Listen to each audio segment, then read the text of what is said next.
नमस्कार मित्रांनो, आज आपण एक मनी माऊला रेस्क्यू केलं आहे त्याच्याबद्दल माहिती घेऊया. पहिल्या पावसानेच ती वाहून आलेली आहे आणि ती मला भेटली आहे. तिला मी घरी घेऊन आलेली आहे.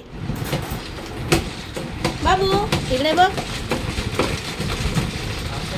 नाही घाबरायचे बाबू, आपण आता तिला क्लीन करूया. हा, आमच्याकडे सर्व जास्त पोरीच आहेत माहितीये. पोरं फक्त 3 आहेत आमच्याकडे. पोरीच पोरी आहेत. खूप टिक्स आहेत तिला. तिला आता स्वच्छ करायला लागेल.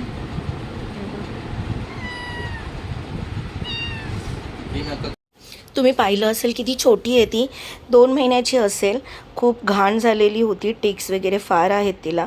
ते सगळे टिक्स वगैरेचं औषध वगैरे आहे ते आम्ही तिला दिलं आहे. सो आता ती खाते आहे. खाऊन झाल्यानंतर ती आमची राधा जिथे बसायची तिथे बसायला गेली आहे. तिला मी दूध दिलं पण ती दूध प्यायला तर काही तयार नव्हती. पण ती माझ्या किकीच्या बाजूला जाऊन बसत होती. तिला तिची मम्मीच वाटत होती वाटतं ती. मग मी सगळ्यांना पाया दिला. तर सगळ्यांसोबत तिने चिकनचा पायासुद्धा खाल्ला आणि मग तिथे जाऊन झोपली आहे. आता ती छानपैकी आमच्या घरामध्ये सेट झालेली आहे. मी ॲडॉप्शनसाठी पण टाकलं आहे, पण तुम्हाला तर माहिती आहे स्ट्रीट कॅटसाठी कोणी येत नाही, कॅट आणि डॉगसाठी.